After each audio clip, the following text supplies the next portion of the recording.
Okay, well, welcome everybody. Thank you for joining us for our Arizona Indian Education Association Student Scholarship Webinar Series. We have been honored and privileged to have Dr. Amanda Cheromiah do several presentations for us, and tonight will be her final presentation in this webinar series. And so we're looking forward to what she has to offer and share with us this evening. I do have the flyer up on the screen. This is the sessions we've had. They will be uploaded to our AIEA YouTube page, which I will share in the chat during the session time here. I do want to let you know that we will be having a final session on May 9th, and that is a Monday evening. And our time will actually be a little bit different. It'll be from 6 to 7:30, and that presentation will be presented by our scholarship coordinator, Ms. Jerry Thomas. And so again, please mark your calendars for May 9th. That will be our final session in this scholarship series. And hopefully we'll have the application available to you so that way you can download it and submit that scholarship application for AIEA for the upcoming academic year. And so with that, I am going to stop sharing this screen. And just want to say thank you for joining us this evening. So Nawa Koahat, Hatsoem Toya, Goiku, Chawi Maseb na Oklahoma Aimda, Kimberly Dankog Bigay Khan. My name is Kimberly Dankog Bigay, and I currently sit as the president for the Arizona Indian Education Association. And I am of the Kiowa, Cattle, and Pawnee Nations, originally from Oklahoma. And so again, I just want to say welcome for joining us. For this session of our webinar series. We have tonight with us Dr. Amanda Cheromiah, who will be doing her presentation. And so with that, and without taking up any more time, I am going to turn the time over to Amanda. So take it away. All right. Yeah, awesome. Well, thank you again, AIEA, for having me over the last couple of months. I think it's been a journey coming here every Friday nights to connect with folks and to share a little bit more about college and how to prepare for scholarships. And so I'm glad that you're here today, Hunter. And so we, for those that are watching too, remember you can stop it and you can, go at your own pace and stuff. So I have a presentation here that I'm going to share. And give me a second here, let me pull it up. Okay, so, all right, give me a second here. So I will be using my magnifier. I have a visual impairment, so I'll kind of be flipping back and forth with that. I think it shows up as like a rectangle on your screen. But okay, so here is our last session in the series, the 4-part series, how to obtain letters of recommendation. And in this presentation, I talk a lot about also references. That's also another term that's connected to letters of recommendation. So I'm going to break this down hopefully in a very simple way, and then also do an exercise and then share just letters of recommendation that I've had personally in my own academic journey. But before I go on, I think it's important to introduce myself. Gowatsi se hopa kautuista eshashkatana hanusta guishi sao. So I just said that I am from the village of Powati, which is located right outside of Albuquerque, New Mexico. My clans are Roadrunner and Turkey, and our tribal community is, a fun fact I always like to say is that Secretary Deb Holland and me are from the same tribal community of Laguna Pueblo, which is, I think, really cool. I always talk like I know her, but I don't know her yet. So if you have any connections, let me know. I still want to meet her. But I think that's really cool. And I show pictures here from my family, my community. On the left here is my graduation photo from last year when I graduated. And I think it's neat to show this because I'm in on my traditional regalia. And in the middle is my great grandma Kaltioi. So that's actually like my namesake, where I get my my Indian name. And so she is was a matriarch in our family, and took care of my great grandfather, who was the one that named me. So it's amazing to me to just, even if you look at these two pictures, this was taken somewhere in the 1900s, early 1900s. And this picture of myself was taken last year. But if you look at our clothing, it's very similar. Sure, I have like a graduation gown, but our manta, the traditional black dress that's on, and the gown underneath, like that at its core is intact, remains intact, probably like 100 or so years later. and longer. So I think that's super powerful. But on the right side here, there's me on the left, my mom in the middle, Dr. Raylene J. Ross, and my sister, Meredith Cheromiah Salazar. So it's amazing because I'm not the first in my family to go to college. There have been many, many, many people in my family who've gone to college, which I recognize that heritage. And so my sister is actually in graduate school at the University of Alaska, Anchorage, and she's going to finish her master's in clinical psychology in December. And then she wants to go on to get her PhD as well. So I think that's just really special and really neat to just share that story about how I'm within a family of doctors and folks who have gone to education, higher education. I think that's really neat. So to go on a little bit more about me, I work for a program called Native SOAR, which stands for Student Outreach Access and Resiliency, and we're at the University of Arizona. We are huge in terms of sharing our stories and pushing other folks, Indigenous folks, to share their stories because we really value our Indigenous narratives. And so Hunter, if you would like, follow us on social media. We're at Native SOAR on Facebook, Twitter, and Instagram, as well as YouTube. And so we love to share students' stories and events that are happening within our communities here in Southern Arizona and throughout the state. One thing I always like to do in these workshop series here is to show this screen that, so I had created this flyer. We do a lot of promotional recruitment work at the university. And so I just want to emphasize to you that you, in fact, are future scholarship recipients. And I hope you take a screenshot of this poster because there are scholarships on here that you should look into to see if you qualify and to see if you should consider applying for them. Because a lot of times students and families will ask, like, I just need a list of like scholarships where I can go and look to find, to see if I qualify. So here's a good starting point. There's some pretty big scholarship entities like the American Indian College Fund, who really helps support students who attend tribal colleges or universities, as well as trade schools too. Like that's a really awesome scholarship to look at. The Cobell Scholarship is also another really big scholarship. That one just closed last week, a week and a half ago, at the end of March. So that was that one closed. But then there's other ones like the Teresa A. Mike Scholarship that are still open. Of course, the AIEA Scholarship is going to open soon. Like so, there's just so many scholarships. So it's like a big, I know we're coming up on Easter here. It's kind of like a big Easter egg hunt, if you were to think about it like that in terms of looking for scholarships. So yeah, again, I hope you take a screenshot of this and go and have fun looking at all of this. And after a while, you'll begin to find out like what you qualify for, and then you can start applying for some of these scholarships. I do want to mention that as I've gone on my scholarship journey as a graduate student, my master's and my PhD, I was able to raise over $85,000 in scholarships. And these are some of the scholarship entities that I had received funding from. And so I learned a lot about how to apply for scholarships. And I learned a lot about navigating among different scholarship entities to figure out like to get them what they wanted, what these scholarship applications, what the requirements were. And then I've learned a lot in that process in regards to like creating a personal statement, creating a resume, creating like cover letters or just letters of interest. Also creating like, connecting with letters, connecting with mentors to write letters of recommendation. Like, so there's a lot of different components.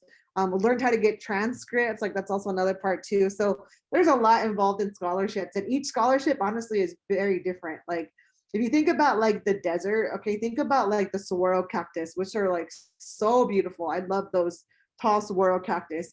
So when you look at the cactus and you go out into the desert, there are so many different shapes and sizes and colors, and they're all different ages. Like there's really no two cactus that is the same.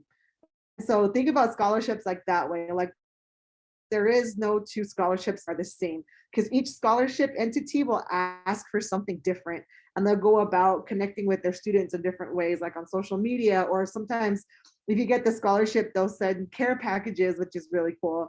Yeah, there's all kinds of ways that folks have scholarship organizations engage with scholarship recipients. So I think that that's really neat. But So yeah, so I just want to emphasize that it is possible to finish school debt-free. And that is the story of my master's degree. And so I hope that you, wherever you're at in your college career, that you consider to really go after those scholarships. Now, it takes a lot of work to do that, but I can tell you from personal experience that it's all worth it.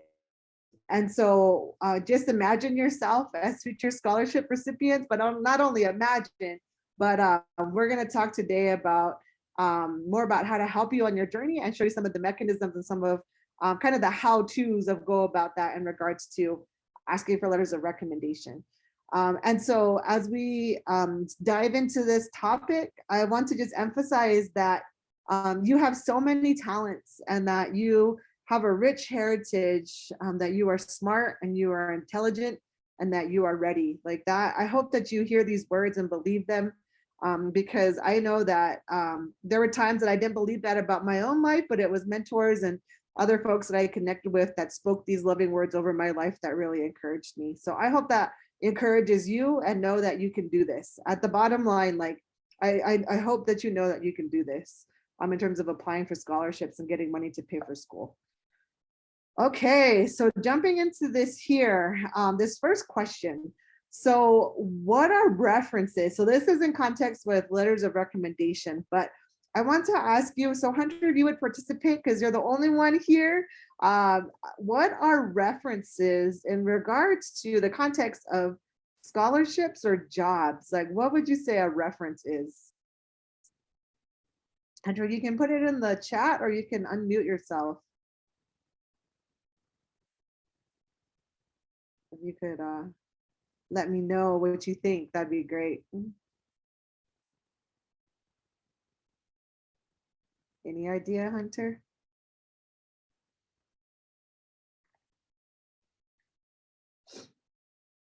I don't know if Hunter might have stepped away too. Okay. Well, Hunter, I don't know if you're there or not, but I'll go ahead and jump in so you could have. Oh, here we go. Okay.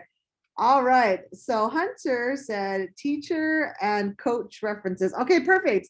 Yeah, you mentioned like people you could ask for references or to support you. So yeah, so essentially like references are people who can brag about you, who can talk about you, who know you very well. References in this context of scholarships and jobs, like they're essentially like mentors, right? Like that's kind of how I think about it. Like if you hear that word reference, like you just mentioned, Hunter, like a teacher can be a reference or a coach can be a reference. Like that's awesome. Yeah. So they're essentially people who can help you and speak about your qualifications and your skills. So I want to share a little bit more here about yeah, they're people that can speak about your character, about your skills and qualifications. They can also, some of them can attest to like how you've overcome challenges or maybe the work academic experiences you have. And something you mentioned too, Hunter, about sports and like coaching, like they can, some folks, like if you ask a coach, they can attest to your abilities as a student athlete. Like that's super cool too. Like, so yeah, so references, yeah, basically can speak about you. And so you want to ask people who actually know you. That's also something too that's really important when you consider like references, like if you're asking them to write you a letter of recommendation or support you in some way, like, because I've known that there's, and personally, there's been students who've asked me to serve as a reference, meaning to like speak on behalf of them, like with the job that they're applying to, like an employer, future employer. And sometimes I don't even know the students very well. And I'm like, and sometimes I'll tell them like, hey, like I haven't seen you in a long time. Like, I don't know if I'm the best fit for you, you know, because I knew you one time at one point and when we were like a Native SOAR in the class and doing some volunteer work, but you know, I haven't seen you for like 5 or 6 years, you know, like, so I sometimes I encourage them like, hey, you might want to find somebody else who's like, can speak to your qualifications recently, right? Like in the last 5 years or so. So yeah, so you want to pick people who you know, I think that's really important. And in terms of like, why do you need a reference? Again, it can, if you look at these different categories, like for scholarships or for jobs, for internships or for volunteer opportunities, That's what you typically need a reference for. There may be some other areas, like in terms of students, these are kind of like the big buckets to think about. Like, yeah, that's what you typically may need a reference or somebody to speak on your behalf. So who should you ask? So perfect. Yeah, look at you, Hunter. You already mentioned teacher. That was like my number one here. Or like if you're already in college, you can ask like professors, academic advisor, you can ask an elder, current or past supervisor or a mentor. But I think it's important to do not ask relatives because if you ask relatives, you think about this, right? Like at the very beginning, I showed you pictures of my mom and my sister, right? Like they're gonna brag about you. They're gonna think you're like the world's best like baker or whatever your expertise is, like they can speak like I'm probably sure like so highly of you, right? And so that's like a skewed perspective. And so folks, well, references like should be people that are outside of your family that aren't relatives. Because employers and scholarship entities, like they want to know that like you can connect outside of your home life, right? Like in your community, wherever that workspace may be. So again, don't ask your relatives, but there's a lot of other folks that you can ask. So strategies to find a mentor. I had mentioned this in one of the sessions before, but I think it's important to mention this here. Because sometimes I know, like even with my sister, like sometimes when she went to grad school, she was like, I don't really know how to find a mentor. Like, and that's okay. And as you like get to learn more people, and we're just, especially in this time of COVID, right? We're coming back into this space of like interacting again in person. Like, so there's a lot of just things that are just moving around, right? Especially in this COVID era. So again, if you don't have a mentor, that's okay. There's tons of opportunities to start and to learn how to do that too. So, but one way you can do that is to ask family members if they know anyone who was in a field that you're interested in. That's where you can ask your family members for help.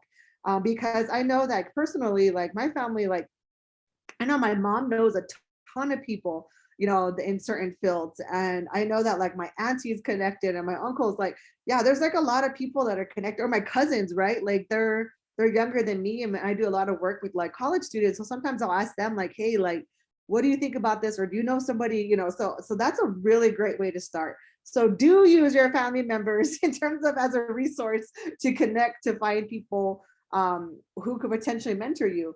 And to initiate that conversation, it doesn't have to be very hard, right? Like if there's somebody that you feel like, say you're interested in graphic design work, and so say like your family knows like a graphic designer.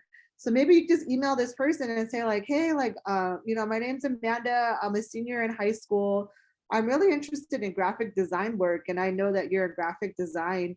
I would love to meet with you to see if we can talk about graphic design. I want to learn more about your journey, right? And then just ask them if you can connect with them. And then maybe at the meeting you can ask like, hey, like I'm really looking for a mentor. Like, would you be willing to mentor me? Like that's very normal. It's not weird, right? Like it's a very easy way to connect with somebody. So I don't know, that's just an example.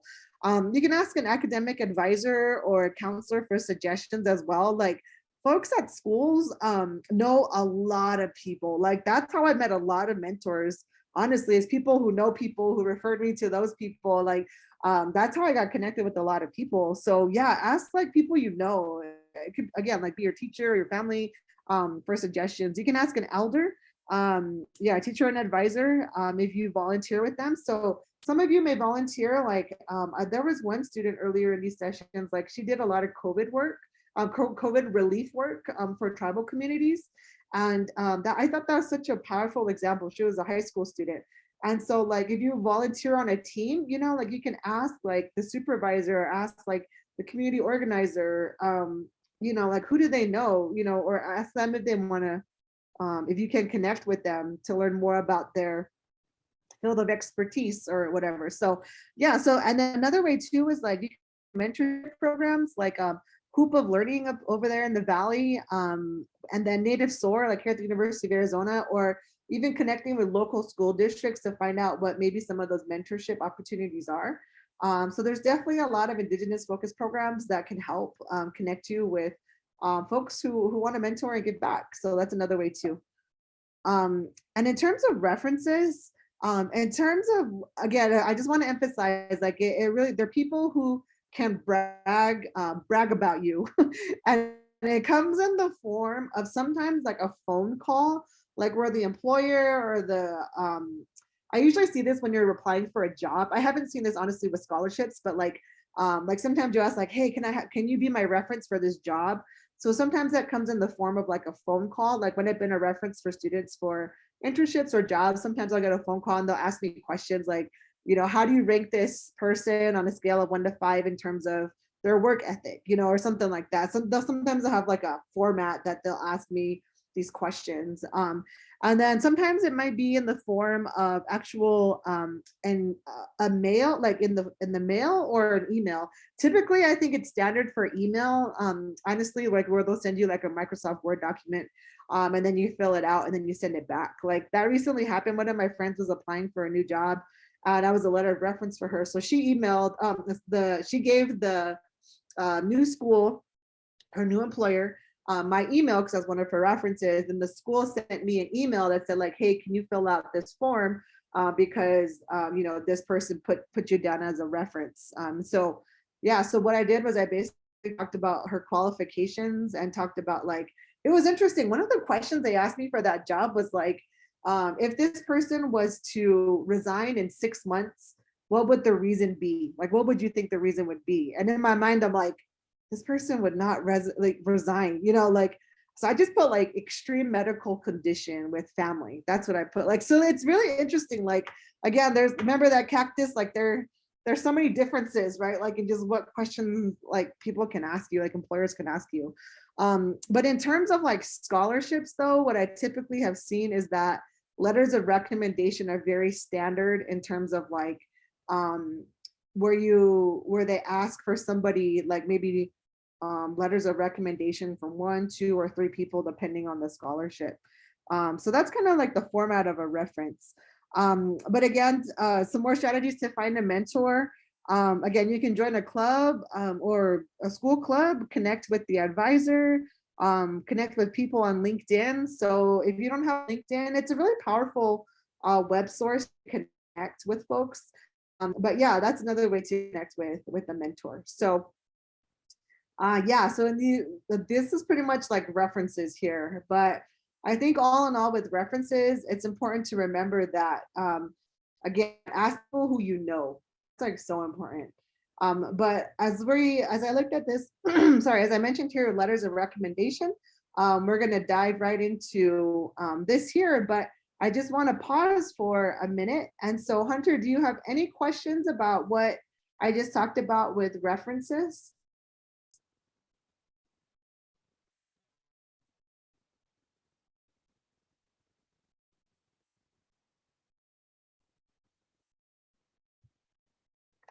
Okay, doesn't seem like Hunter has any questions. All right, so I'm gonna keep moving on here. Again, Hunter, if you have any questions, just put it in the chat. Love to answer any questions that you have here. Okay, with letters of recommendation. All right, so again, remember, this is one of the formats that is used to communicate how people can brag about you. So with letters of recommendation, okay, let's see. Does a friend count as a reference? Okay. They can count as a reference, right? Like, for example, okay, so the person that I just mentioned, who just used me as a reference, she is my friend. Like, we go to the same church, like we connect in different ways, like she's in education and I'm in education. And so the way that we worked it is that I was like, well, I also know her professionally though. And we've also done a lot of collaboration work, like volunteer work. Like when COVID happened, her and I, we would go to, and this was the time when, like, remember when toilet paper was like going out of stock, and like paper towels, like you couldn't find certain items in the grocery store. So what her and I did is we went to like Costco, we went to Walmart, we'd go like early in the morning and like go shopping for supplies, and we would go send them out to our tribal communities. Like we went like several weekends to help with like in our own like COVID relief that we could do. here in Tucson. And so I knew her in that. So like we essentially did like volunteer work together, and we just like invented that together, right? So she's my friend, but I know her like on that volunteer level, but I also know her professionally. So I think if your friend can like, I want to make sure that with your friend that they can speak about your qualifications, like as a student, or if you have a job, right, that they're a really solid reference. Because again, your references, you only have like, sometimes scholarships will only ask you like for one, maybe two or three. So you want to make sure that those people can really talk about your qualifications as a student, or as like a worker or an employee, or whatever the case may be. So, but yeah, that's a really, really good question. Very good question. All right, so letters of recommendation here. So with this, as I mentioned, like, again, someone will speak about your qualifications. It's typically like 1 to 2 pages, give or take. But the letters are given to you. Sometimes the recommenders or the person who writes, I use these words interchangeably, so I want to make sure that I'm not confusing anybody. So when I say references and I say recommenders, those are one and the same. Again, those are titles for like basically someone who can talk about your qualifications. So when a letter is written, sometimes they give it to you to turn in as a packet to your scholarship, or sometimes they submit it themselves. So again, you have to make sure to look at the scholarship to see how they want the letters of recommendation submitted. That's like so important, because again, it just changes. Because sometimes like when I would look, they would have to submit it, and I'd be like reminding them like, hey, like, can you make sure to turn this in? And usually if they submit it, what'll happen is that the scholarship portal that you're applying to, they'll send you like an automated message that says like, hey, you turned in, or sorry, that they turned in your letter of recommendation, so that you know that you're making the deadline. So yeah, that's something to be very mindful of. And then also as well, sometimes, yeah, okay. So sometimes when you submit it, like it's not a letter, but it's like the reference, the person submits questions on a portal. So I've also seen this too, like recently at the beginning of this year, I wrote, one of the students had asked me, college students had asked me to write her a letter of recommendation for the Daughters of the American Revolution. So they have scholarships that are specific to Indigenous women. And so I went onto the portal, and I already like have like, I've written a number of letter of recommendations for students over the years. And so I have like a template that I use. So I was like, oh, okay, like I'll go in like and update this letter for her. And so, but then, but I've learned over the years too, though, that like sometimes they don't even ask you for like a letter, but they'll ask you just like maybe like 5 questions where you put in responses. So sometimes the format can also be different too. It's not sometimes just a letter, but it could be like segments that your letter of recommend or your recommender is like writing examples there. So sometimes, again, just the format changes. I just want to make sure that that's the point of me saying this, that the format can change. So sometimes though, as a student, as when you ask your letter or your recommender, you don't know what the format is. Like, so again, like it's just making sure that like you give them the information that will help them write an effective paragraph or a letter, depending whatever the format is, that they have all the information that they can speak about your qualifications. And I'll talk a little bit more about like fact sheets, and that'll help recommenders. But looking at like scholarships in particular and letters of recommendation, again, like check the deadline when the letters are due. Like that's so important, because sometimes there's some scholarships where you submit like COBELs like this, where you submit the scholarship, your entire application is done through an online portal. And then there's a hard deadline. It was like March 31st. And then a week later, the letters of recommendation were due. Like that was like the timeline. So that's like an example. Like when I did the COBEL scholarship when I was in school, everything was due at one time. And that was something like I was rushing to get, because I thought we had more time to turn in our letters of rec, but at that time it was crunch time. And I will tell you though, like letters of recommendation, like sometimes that you want to give them ample, like your references, your letter of recommenders to ample amount of time to write your letters, but sometimes that's not the case. Sometimes you'll find a scholarship and it's due like tomorrow or in 2 days, right? And it has like a letter of rec. I've had students write me and they're like, hey, can you write a letter of rec for me? I always ask them, when is it due? And so then they, so that's how I know if I can help them or not, you know, but I definitely been guilty of asking like some of my mentors, like, hey, this is due tomorrow. Can you write it for me? You know, so we'll talk a little bit more about that with tips and tricks later. But so yeah, make sure that you know when the letter is due. Also, sometimes scholarships ask for multiple letters. I think this is really important to note because I think the most that I've seen with the scholarship that I've applied to was like 3. And so if it's a bigger scholarship with like a lot of money, sometimes that's required. Like for doctoral students, like in my graduate program, I had applied for a fellowship, which is essentially like a scholarship program for graduate students, for PhD students. And I had to submit 3 letters of recommendation. And by a miracle, like I got that fellowship, which was $25,000 in cash, like for top with school. But then also I got a scholarship, a tuition waiver. So that was like almost $13,000 of scholarship money. So there was a lot of money involved in that. So you could see that it was like, yeah, I had to give like 3 letters of recs to you know, for the committee to see like my character, right? That was a lot of money. So but yeah, so just be mindful of that. So sometimes you'll need multiple people, like but oftentimes like I keep like a mental list of like people that I can ask, like, okay, I'm like, okay, I can ask like Rudy for this, or I can ask like Marla for this, or Dr. Lee, my advisor, for this, right? There's like a number of people I can ask. But also keep in mind too, like I've been in school or had been in school for a long time. So I've known a lot of people over the years, you know, so, but if you're in high school, like, and just starting out, like, again, it just might be a matter of just sitting down, like get like a sticky note, you know, like have some sticky notes here and just write down a list, you know, like who could talk about me, you know, who could brag about me professionally and academically, and just write a list and just start there, you know, like, so, so yeah, so some good practices. Again, give your recommender at least 2 weeks to write your letter. Again, there are,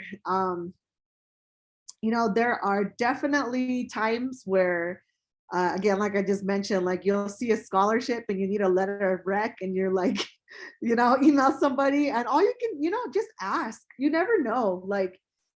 You know, with my letters of recommenders, like my recommenders, and I was doing it like at the last minute for whatever reason, like I would ask them and nobody ever said no to me. Like by a miracle, they all did it, even though I gave them like less than 2 days to do it, you know? So, you know, I mean, it's good practice. I appreciate for sure when people ask me and it's like at least 2 weeks in advance.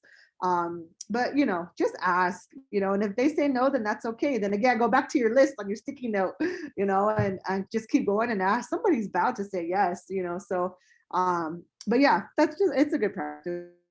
Also, like provide a fact sheet about yourself. So this is actually an exercise we're going to do here, but with this, like you include bullet points that you want them to highlight.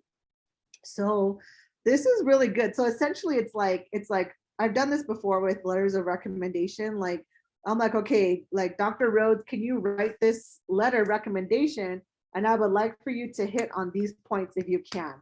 So then for that same scholarship, I'm like, okay, Dr. Lee, you know, can you hit on these points, which is different than what I gave Dr. Rhodes, right? Because it can speak about 2 different things about my qualifications. So yeah, so it doesn't have to be like very long, but it could just be bullet points. It's also helpful a lot of times when students ask me to write letters of rec, I ask for their personal statement, because it just shows me like how they're conceptualizing where they're at right now in their educational career. But it also could teach me like fun facts about them, or it could teach me like some of their cultural or career interests. Like, so yeah, that I think personal statements are really helpful. Also, I ask students for their resume. And I ask them for that reason, just to see like, oh, okay, maybe which oftentimes they're doing things that I never knew they did before.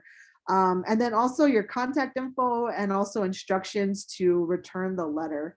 I think that's also important too, because again, they need to know what to do. Another thing too that's a good practice is that to gently remind the person you asked to write you a letter of rec. That's also a very good practice, because if you think about it, right, like all of us have our responsibilities in our day jobs, right? Some people have families, like, there's a lot of things going on, and it's COVID, still, right? Like, so there's a lot of things happening. So you're not, if you just send them a reminder email, like, hey, like, deadline's coming up in a few days, I just want to make sure to see if you need anything, like, let me know. That's a nice way to just be like, yeah, like, just reminding you to make sure that they meet the deadline, right? Like, that is great. And I always appreciate those emails too. I'm like, yes, awesome. Okay, yes, I'm on it. Like, so again, don't be afraid to like send a reminder email. Like, that is totally okay. That is cool. And I find that most people really appreciate that reminder email. So, okay, so I know I talked a lot. I just want to pause for a second. So Hunter, do you have any questions so far about letters of recommendation?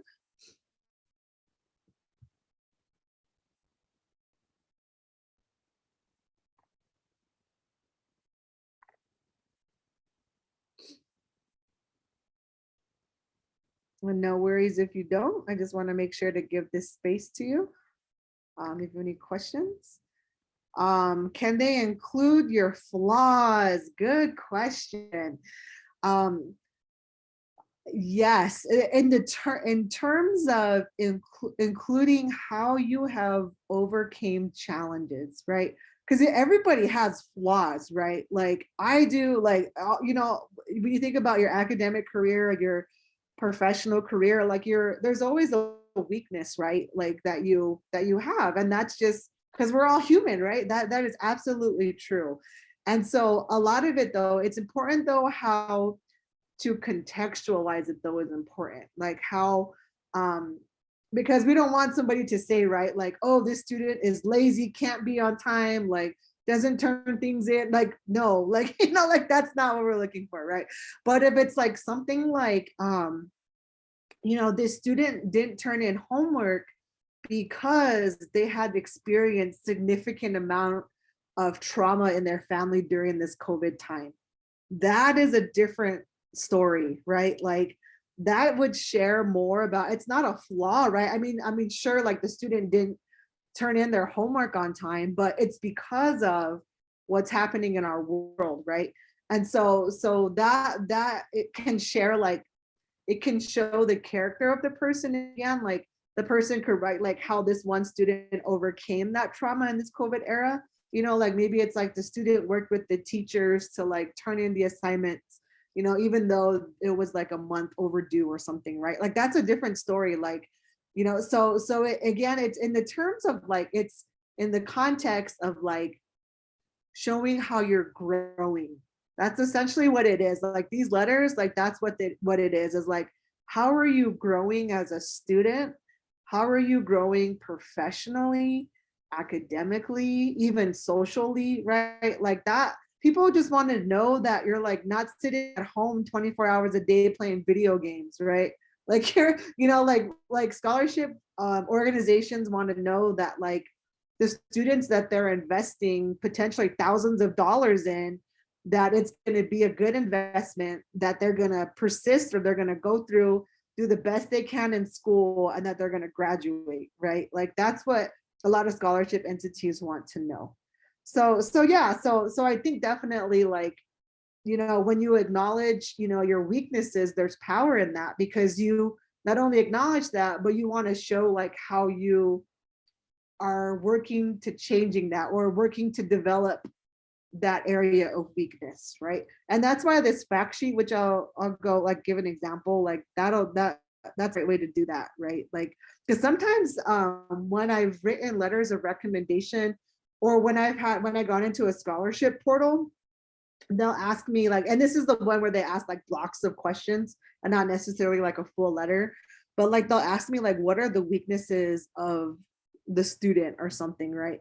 And I always am very cognizant of very aware that like, okay, well, this person multitasks in ways and gets overly involved in extracurricular activities, right? That's like a positive, it's like, so that could be framed like, this student is highly involved. So sometimes it like puts stress on them for like when they're doing their academics, right? So that's like an example, right? So I'm trying to put it in a positive light. Like you want everything to be put in a positive light. So that's a long way to describe like, to answer your question, but I hope that that helps you. Do you have any more questions, Hunter, about this before we jump into the next segment?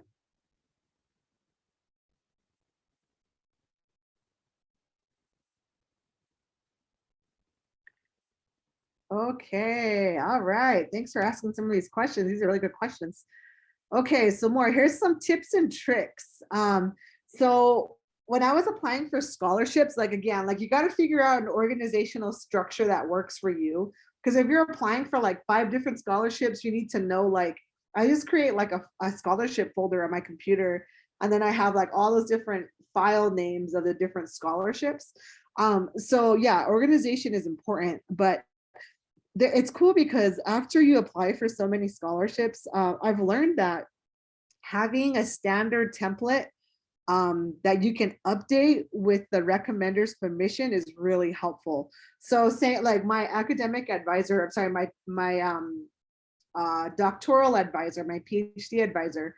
So she had wrote a template for me. Well, because I asked her, of course, to write letters of recommendation for me because she knows me very well because I would talk about my story with her and like in my advising meetings. And so she wrote like, she has several different versions of writing letters of recommendation for me. And so because I was applying so fast to scholarships, like I asked her, I was like, do I have your permission to use this scholarship template that you wrote for me and just change like some of the elements to make it tailored the scholarship. And so I would always get her every letter I had, I would get her permission to like tweak it just a little bit to like change the name out and stuff and like make it specialized for the scholarship. Like, and then I was able to like really shrink down the time in terms of what it took to get a letter of rec. And so again, that with her permission. And so, because like that template, it's the same every time, right? Like, like she's speaking about my qualifications. And so sometimes we did that. Like, also sometimes because, folks are really busy, like sometimes they'll just ask you to write the letter first and then you send it to them and then they'll update it and then they'll upload it for you or they'll submit it for you. So sometimes that can be a little challenging, but it's an opportunity for you to brag about yourself. And I'm actually going to talk here in a bit about bragging about yourself. But so that's another format that folks use. So sometimes like when I had submitted a request, like remember I told you like I would see like a scholarship or I needed something, like I waited to the last minute to turn something in for a scholarship and I needed a letter of rec. What I would do is I would write to them and be like, hi, like, I am so sorry, this is tomorrow. Is there any way that you can write me a letter of rec, or I'll offer to write the letter and then you can update it. So sometimes people took me up on that too, right? Like, and so that, that's something that to consider. And sometimes people will just ask you to do that. And then also like keeping a list of your go-to recommenders, that's also something, or maybe it's even just a mental note, or maybe just like a note on your phone, like, okay, like I'm gonna write a list of like 10 people who I believe that I can ask them for like a letter of recommendation who could speak about my qualifications. So that when an opportunity comes up, it could be like, oh, okay, I'm gonna ask like Joe, like he can talk about like my volunteer work. Or maybe something else comes up and I'll be like, oh, okay, I'm gonna ask Mary to talk about the mentorship work I do with the youth, right? Or, okay, there's Billy. He could talk about like my cultural engagement back on the reservation, right? So it's like everybody has different stories about you that they can share about you, right? So keep that list, so that you can go like you're ready to go. And then also each scholarship opportunity should match your reference. So that's also true when you apply to jobs, like when you start your career, when just when you apply for jobs too, like your resume and your cover letters should be tailored for that job. It should not be the same for every job you apply to. So when you apply for scholarships, it's the same principle. Like your cover letter, your letter of interest, like your recommenders, like those should all be tailored to the specific scholarship you're applying to. So again, yeah, so that's like, so maybe you're applying for like a science, technology, engineering, and math scholarship, often known as STEM. Maybe you're applying for a STEM scholarship, right? And then you have like a professor that you worked with who did robotics with the youth, right? Like they'd be excellent to write a letter for you, right? For this STEM focused scholarship, right? Or maybe there's another scholarship that's just maybe general, just a very general scholarship. And maybe you don't use that same person. Maybe you have like a cultural elder who could talk more about like your involvement with like Easter ceremonies or something, you know, where they tell a different side of your story, right? A different part of you. So yeah, so each one just is tailored for each scholarship. And then as we go on here, bragging about yourself, I just want to acknowledge in this space that bragging about yourself is very hard. And that is okay. Like that's okay that you feel this anxiety maybe, or feel just some hesitation in doing that. That's because honestly, like a lot of people like that, because you know, even from like a cultural perspective, like there's even many tribal communities that say like, you know, like you don't put yourself out there, or like you don't, you know, try to bring attention to yourself. You know, there's a lot of cultural values tied in that. And so but you do have to find a way though to let people know your qualifications. So it's this fine line here that you got to navigate for yourself to figure out how you do that. And so this fact sheet, again, like I'm going to show you here just an exercise about doing that. But again, that fact sheet can help you talk about triumph stories, like stories where like you were successful, or you overcame, or like there was some sort of celebration or something, like or challenging stories. Those are kind of one and the same too, because when you overcome, there's triumph. But fun facts about you, like sometimes maybe like a fun fact about me that I could put on my fact sheet that I could give to a recommender to write a letter for me. Like a fun fact was what I shared at the beginning, like that I earned X amount of dollars to pay for my graduate school, right? Like that is a really compelling fact about me, right? So, so yeah, so I'm going to jump into this exercise here. But do you have any questions, Hunter? I hope this is helping you. Okay. So Kimberly, can you tell me, can you see the screen? Yes, I can see the screen. Okay, perfect. Okay. So I'm just going to make the font bigger so that it's easier for me to see. So what I would do is something like a fact sheet. And again, this doesn't have to be that big a font, but actually make it a little bit smaller. So with the fact sheet, like something like that I've done, again, for like, I would just put something like the name, like, I don't know, I'm just going to use like Dr. Smith or something. Like this is for Dr. Smith. And this is for like the left-handed, I'm just making all this stuff up. So just so you know, left-handed scholarship or whatever, right? And then it would be like due April 30th, right? And then instructions to submit would be like go to this link. And I'll put the link in there, whatever, www. whatever. And then so you can see here, I'm going to shrink this so you can see this a little bit better on here. So as you see, I'm putting just like facts, right? Just like facts about the left-handed scholarship. So that when I give this to Dr. Smith, like he knows, here's the left-handed scholarship. Also, what I would do, I could put like the organization link, so that if he wanted to know more about the scholarship, he could check that out about the left-handed scholarship. Dr. Smith knows that it's due on April 30th, that he needs to submit it at this website, right? So those like very basic things. So if I were to get this as a if I was Dr. Smith and I got this, I'd be like, whoa, this is cool. Like, the student already did the work for me, right? Like I don't have to go look around in all these different places, right? Like it's all right here on this one sheet. Okay, so those are some of like the demographic information. And so some other things too, like again, like you would put like your contact info, like you put like your email, you can put like your cell phone, maybe they have questions, you could put like text, you know, something, I don't know. So there's like, you know, just some, oh, you can put like your tribal affiliation here. Just Pueblo, you know, like hometown, New Mexico. Whoops, I spelled that wrong. New Mexico. Whoops, hold on, give me a second here. Okay, so my hometown, right? So these are like the facts about me. Like, so again, the whole point is that if this person were to see this, like they would already know, like, oh, okay, this is, you know, the person. And so then going into this fact sheet here, like, or this is the whole fact sheet, sorry.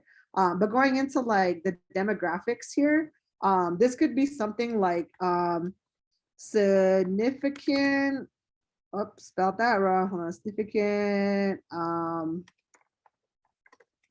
accomplishments. I forgot the I.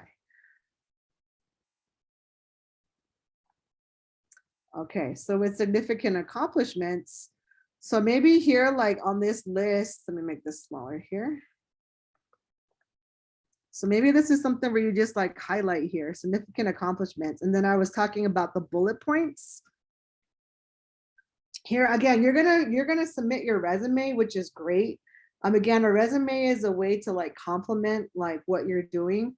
But again, this just kind of gives like a profile. Like Dr. Smith, if I was talking about this left-handed scholarship, I want you to know like how I created or how I designed a notebook for left-handed students. I have no idea. I'm just making this up. Like that I created, you know, I designed a notebook with for left-handed students at the UA, at the University of Arizona. Right? Like that's really cool. Shoot, this would be really neat. Like, you know, that this could be something that Dr. Smith could highlight in the scholarship application. It could be something like another significant accomplishment. So again, I'm thinking about, okay, it's left-handed scholarship. So it's talking about like how you navigate as a left-handed person. I'm not left-handed, and so, but I always thought this was one of the most interesting scholarships that I had found somewhere. But maybe you talk about like how you, I don't know, how you developed a workshop for your peers to understand the experience of left-handed students. That's interesting. You know, maybe it was like you developed like a 60-minute, I don't know, you can put more details in here too.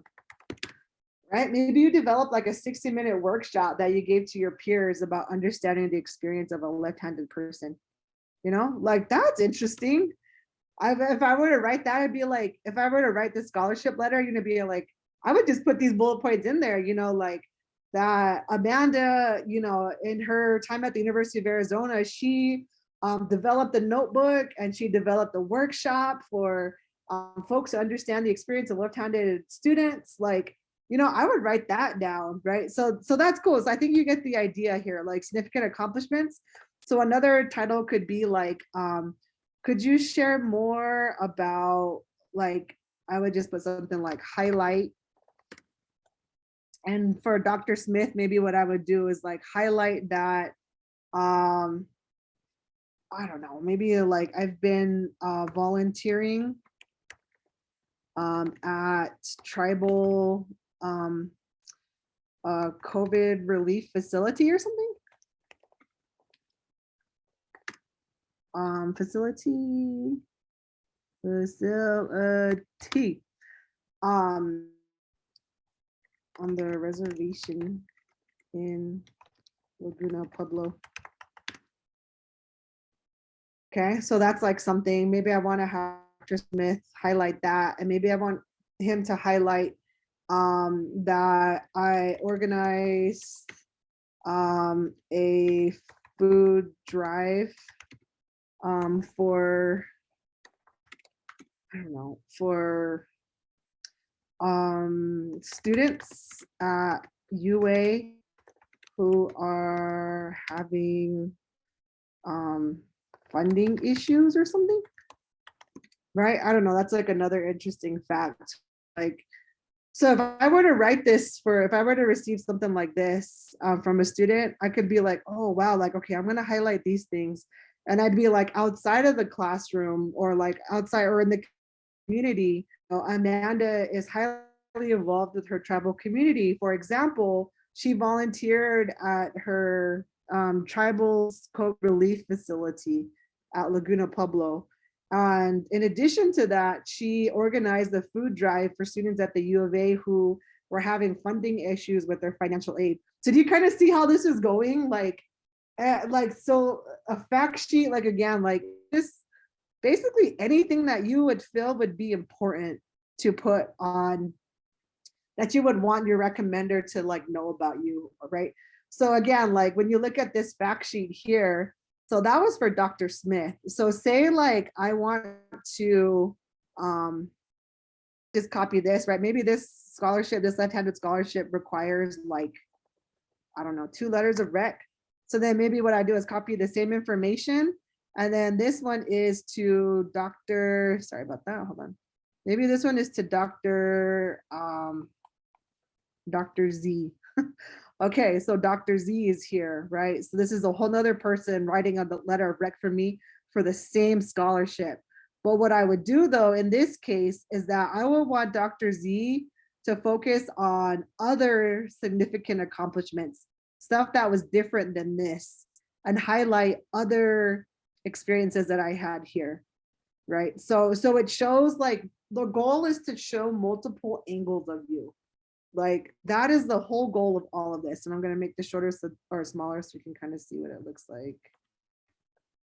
So yeah, so what I would do too is like I would just have like a fact sheet and I would just email like this whatever I came up with. I would email that to the professor and be like, okay, here's my personal statement, here's my resume, and here's a fact sheet about me. I've included some things to highlight if you wish, you know, if you can, like, you know, please highlight some of these things or something like that, right?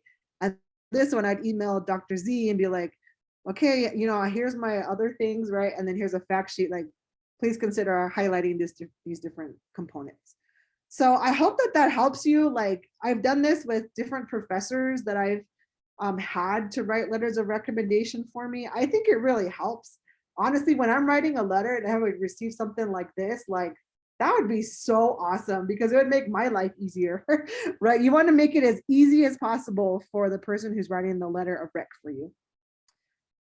So that was like a very messy example, but you kind of see on the spot like how easy it was. We just created something right within like less than 5 minutes. So it doesn't have to take long, but I think it's a very powerful piece of very powerful document that you can use. So at this point, Hunter, do you have any questions?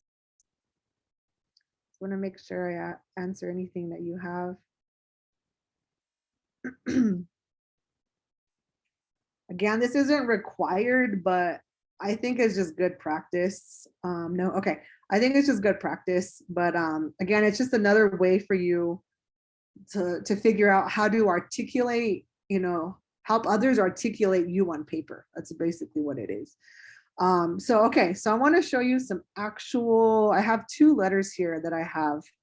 And I'll show you the mechanics of this. Again, remember, this is in regards to my graduate school program. So for those that are in high school, for those that are undergrad, this is going to look very different than in terms of like how many years of experience, right? I've had a lot of years of experience in school. And so just keep that in mind, but the mechanics are essentially the same. So even if you look at this letter here, like this is two pages. Typically, again, it's like 1 page. I have another one here that's also a 1-pager, like this, and from my mentor, Marla, Dr. Marla Franco here at the University of Arizona. And so you can see like there's some similarities, like letterhead is very typical, like putting, you know, like company's organization or the school, whatever, like that. That's what it typically looks like. So it's like official. And so here, I'll go through this first letter. Some of the mechanics of this are at the very beginning. Oh yeah, this is for the Frank J. Cowley Scholarship.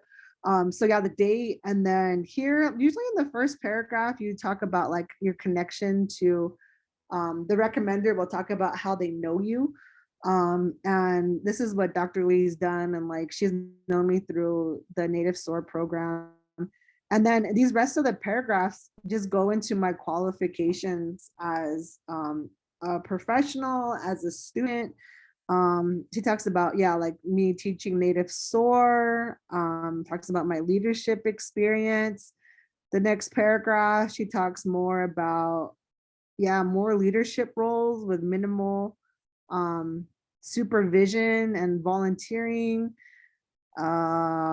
Yeah, so I hope this kind of gives you just an idea like what makes me unique, and how I overcome challenges. So yeah, so this kind of just shows you like, again, the mechanics of it, like, again, like who I am. So this is what you want your letters of rec to look like, and that's what they will look like. But again, as I was showing you, right, like I didn't, I gave her, like, she knows me very, very well. And so just giving her my CV worked in that case. So sometimes you don't even need this, like a fact sheet. Like Dr. Lee knows me very, very well. So I would send her like my resume and my personal statement, and she, could write. She knew me well, so she wrote a lot. And then at the end, it's like, kind of tying up everything and like, strongly recommend me for this scholarship.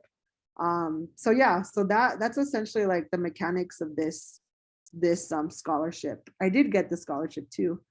Marla is the same thing. It's the same mechanics here. Let me zoom in a little bit. So yeah, here at the beginning, like it's the same. This was the Teresa A. Mike Scholarship, which I highly recommend you apply to.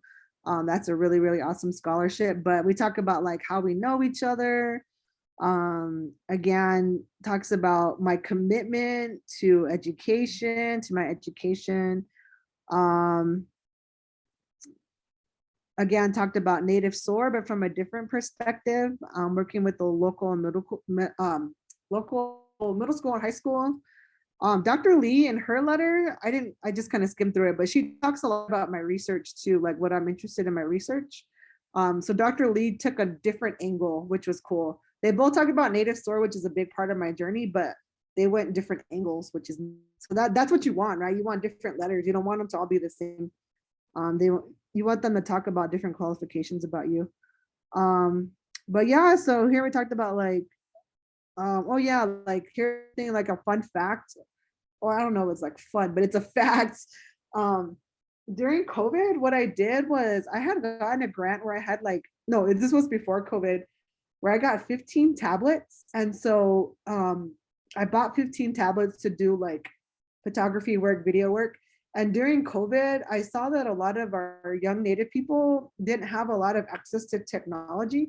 So what I did was I gave away all those tablets. And so Marla had talked about that. So that was like something that giving away the tablets and then founding this organization called Indigenous Educators Unite. Like those were some things that like kind of stick out. But like, so yeah, so if you just look at it like at a bird's eye view, that typically looks like. So, and again, this too here.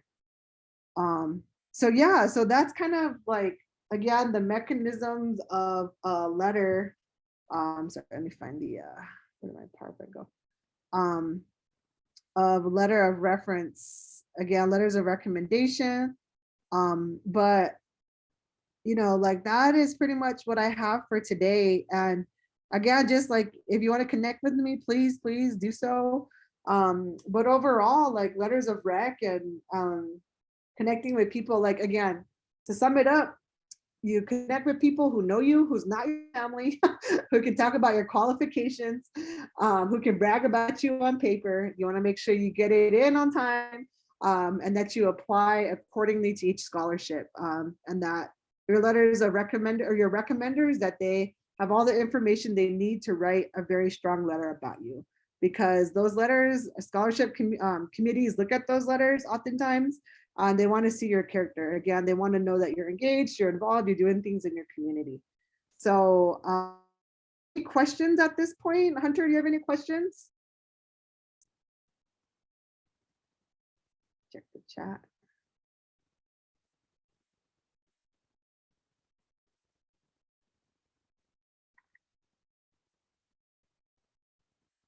Okay, I don't think there's any questions. Do you have any comments, Kimberly? Anything to add? I do. But first, I just want to say thank you, Mandy, for providing this very valuable, resourceful presentation, especially for how to get the recommendation letters and to ask for those references. And just a comment I want to acknowledge is it is really encouraging to hear about the template of what you can use and ask your recommenders to help provide for you, or even if you provide that for them and use that as a template. That's what we usually let our students know within our school district as well, who apply to these scholarships, to use a template letter or a template form that they can use through, for various scholarships, and how you apply specifically for specific scholarships. Make sure you get those details in there. But with that, you can also utilize this in the future. Whenever you apply for jobs, there's job opportunities out there that you have to ask for recommendation letters for, or a template letter that you have to provide for them. And the same sense of this is preparing you for, that life and for that career opportunity in the future. And so a lot of the resources and tips that Dr. Cheromiah has shared with you through this session, and as well as the previous sessions, will really become helpful and resourceful for you whenever you go out and seek a career opportunity. It's the same concept that you have whenever you go out and apply for jobs out there. And so it's unique on how it comes together. That's what I was thinking about as you were talking and presenting tonight, about the different applications that I had to complete in order to find a job opportunity myself. And so it's a lot of very similarities that come with that. And so it's really, as I mentioned, just a lot of resourceful information that you provided. And so I just want to say thank you, Hunter, for being with us and for asking those questions. Those were questions I probably would never even thought of whether or not they can share your flaws. That's a really unique question. And I was just curious of how Mindy was going to answer that, but it does help out in a way of sharing about how you overcame that, and how you overcame those challenges and barriers. And that's what's really going to make you stand out. And so again, Mandy, just thank you so much for this presentation and taking the time to do these webinar sessions for us. Hunter, as a reminder, we will upload these to our YouTube page. I did put that in the chat box earlier, so be sure and grab that so that you'll have that as a reference to go back to. And feel free to look at all of our other sessions that we've had previously with Dr. Cheromiah. So thank you so much. I appreciate that. Awesome. Yeah, thank you so much for having me. And Hunter, thank you so much for coming. Kudos to you on a Friday night. How about that? Talking about scholarships and talking about references, like that's awesome. So again, please connect with me, Hunter, if you have any questions. Again, much love to you. That's so awesome that you're here tonight. It shows your character. Shoot, put that into your fact sheet that you attended like a webinar about how to do this, right? Like that's awesome. There's a lot of students that don't do that on a Friday night. And so, but you did. So much love to you though, Hunter. Thank you so much for coming. And thanks AIEA for having me.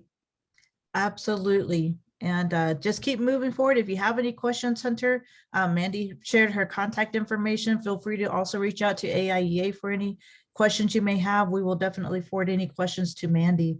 And so with that, I just want to say thank you for joining us, and those who are watching. We will have our final session on May 9th. That will take place from 6 to 7:30. We'll send out the Zoom meeting information for that as well. And so thank you once again for sharing this time with us, and keep pressing forward, filling out those applications. So have a good weekend and take care. Bye.